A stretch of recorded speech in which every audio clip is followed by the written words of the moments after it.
আবারও শুরু হয়েছে গুজব। বিভিন্ন সামাজিক যোগাযোগ মাধ্যমে গুজব ছড়ানো হচ্ছে। এবারে গুজব হচ্ছে ঢাকা এবং চট্টগ্রামে বিভিন্ন মাদ্রাসার ছাত্র নিখোঁজ হচ্ছে এবং এদের বেশিরভাগই শিশু। সম্প্রতি বিভিন্ন গণমাধ্যমে এই গুজবের খবর ছাপা হয়েছে এবং প্রকাশিত হয়েছে। একটি বেসরকারি টেলিভিশনে দেখা গেল যে যেসব শিশুরা নিখোঁজ হচ্ছে তাদেরকে একদিন পর, 6 ঘন্টা পর বা পরদিন খুঁজে পাওয়া যাচ্ছে। আসলে এগুলো কেউই নিখোঁজ না, এগুলো গুজব। আমরা এর আগে 2013 সালে দেখেছি যে আন্দোলনের সময় ব্যাপক গুজব ছড়ানো হচ্ছিল সামাজিক যোগাযোগ মাধ্যমে। আইন শৃঙ্খলা বাহিনীর কঠোর অবস্থানের কারণে সেই তাণ্ডব বন্ধ হয়ে গিয়েছিল, কিন্তু গুজব ছড়ানো হচ্ছিল 2-3 হাজার লোক মারা গেছে।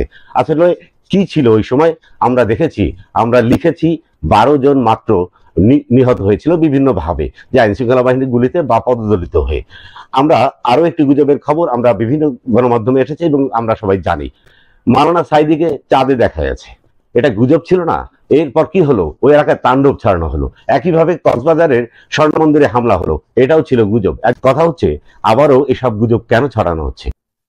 সরকারের উন্নয়নমূলক কর্মকাণ্ডকে বাধাগ্রস্ত করতে একটি গ্রুপ আবারও সক্রিয় হয়ে উঠেছে। যারা গুজব ছড়াচ্ছেন, যারা গুজব রটাচ্ছেন, যেসব সামাজিক যোগাযোগ মাধ্যমের আইডি দিয়ে ছড়াচ্ছেন, ওই আইডি গুলো চিহ্নিত করুন এবং সংশ্লিষ্ট থানায় জানান। এতে আমাদের সমাজ উপকৃত হবে, উপকৃত হব আমরা।